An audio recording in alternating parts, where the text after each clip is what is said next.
Let's speak to Nicky, a senior economist at Nedbank. She joins us now. Thanks so much for your time on SABC News. So the MTBPS gives us a preview of the fiscal framework to the national budget, as well as Treasury's sense of the current economic climate. What would you say that is at the moment? Well, I think that you've summed it up in your segue into this particular section. I mean, we are facing a challenging environment. We've known for quite some time that the economy is struggling, and we understand why we are in this position where growth has really stalled. In the first half of this year, the economy grew by only 0.9%. And that has been the result, of course, of unprecedented rolling blackouts, of the troubles we have at Transnet in terms of road, rail and port inefficiencies.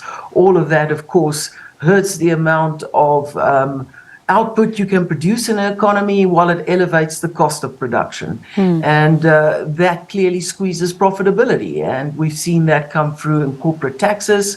So far in the first half of this year, corporate taxes are running essentially almost 13% lower than they did the same period last year. And so clearly tax revenue is going to disappoint. It's going to be less than they budgeted for in February.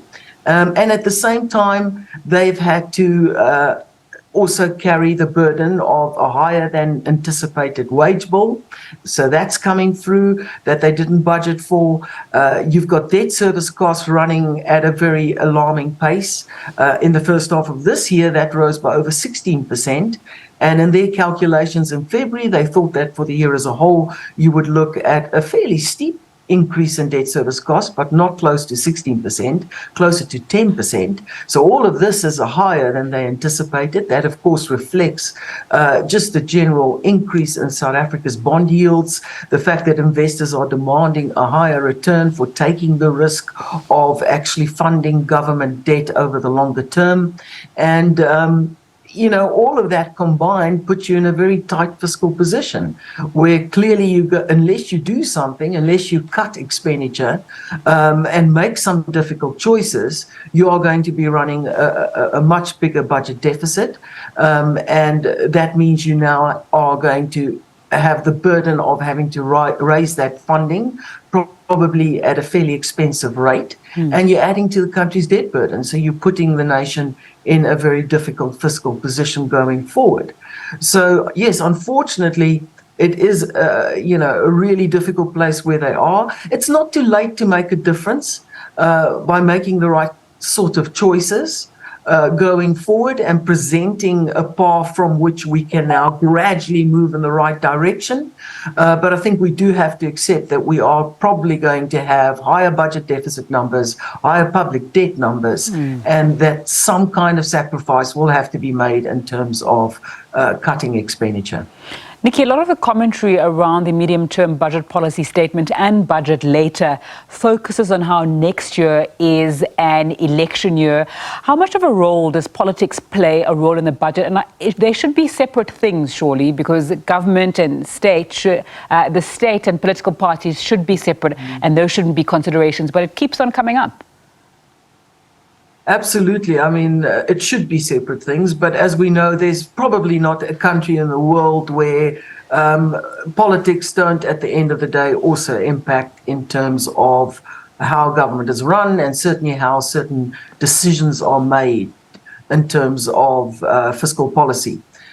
So I think you're quite right. Theoretically, the one thing should have absolutely nothing to do with the other, yet in reality, it does impact. So, I mean, the risk here is that we give in to the temptation to continue to spend at the pace that we've been spending at, which is way above what we can afford at this point in time. So government expenditure is growing at a rate in the first half of this fiscal year. It was up 9%. They had budgeted for increase for the year as a whole of only about 3.4%. So they're doing more than double in terms of spending already than what they can afford in order to contain the budget deficit. So the temptation is there going into next year that especially those things that are politically beneficial, like, for example, extending the social, the grant for social relief of distress, your SRD grant, that is extended even further and even further and even further, simply because it has a certain political benefit for the ruling party. But the risk of that, of course, is that in the longer term, you put the country in a very fragile fiscal position, and it doesn't really resolve any of South Africa's problems. It doesn't really empower people. It certainly is necessary to provide relief, to protect the most vulnerable people in society. But if it's done purely for political gain, it is a dangerous thing to do, especially if it comes at the expense of fiscal sustainability. And I think that is the worry. So you're quite right, it shouldn't impact, but I think that it does, perhaps not explicitly, but implicitly put some pressure on government to respond, especially in an environment where you're going into an election with an economy barely growing. Yeah, so there is a lot to think about. And what policy decisions should government be making to deal with the current economic climate? Because you spoke in part about the spending there. There is a need, and there is such vast inequality in South Africa that you almost need a very big shift perhaps in policy and maybe a move away from the current policy direction that we have in South Africa in order to deal with those challenges decisively. Yeah. I think you're quite right. I mean, we have an enormous challenge. We are not moving forward. We know that if you look at South Africa's real GDP per capita, it's been declining for over a decade. We are getting poorer as a nation. If you look at it in US dollar terms, the picture is even more dire. So we are in that sort of situation where the economy has been stagnating for probably over a decade. And we have structurally high levels of unemployment. We're still struggling with very high levels of inequality, and we do need to start making a difference to the vast majority of South Africans' lives in order to just generally speaking have a more sustainable and beneficial economy for everybody. And does economic policy actually fulfill that role? I think the key here is that we can break it down. We actually understand why we are in this situation. It comes down to the fact that we have neglected certain critical infrastructure that is now caught up with us. The one big one is, of course, the electricity shortage. The other one is the fact that our road and our rail and our port transport infrastructure is really falling apart, and there are very significant inefficiencies attached to the operations as far as that's concerned. So those two factors alone, probably on its own, shaves off about 4% from GDP on an annual basis. So instead of growing last year by 1.9%, we could have grown closer to 4.55% did we not have those constraints. So it's absolutely critical that the structural reforms that they have identified in order to resolve the electricity crisis, in order to deal with the difficulties in port inefficiencies and rail inefficiencies, are addressed and expedited and implemented really rapidly, because that's how you're going to unlock fast economic growth and in the process create the truly empowering thing of job creation. And that is what will also help government's fiscal position, because if you've got more people earning an income, you've got more people paying taxes, and that therefore puts you in a more powerful position to actually give back to society through the budget and through fiscal policy.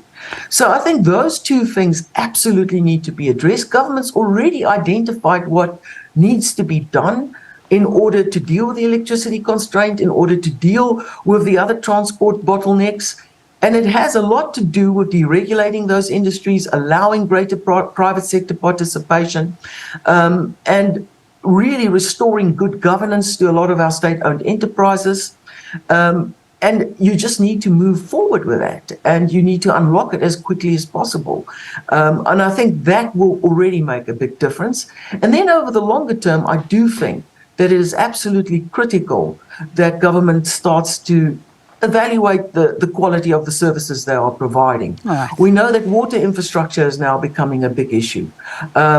Basic services to the population, especially to those that are really most vulnerable in society, they have as much as a right to have decent basic services, and especially services that over the longer term will lift them out of poverty, like access to good education, access to training, those sorts of things. The quality of those services we provide are not good.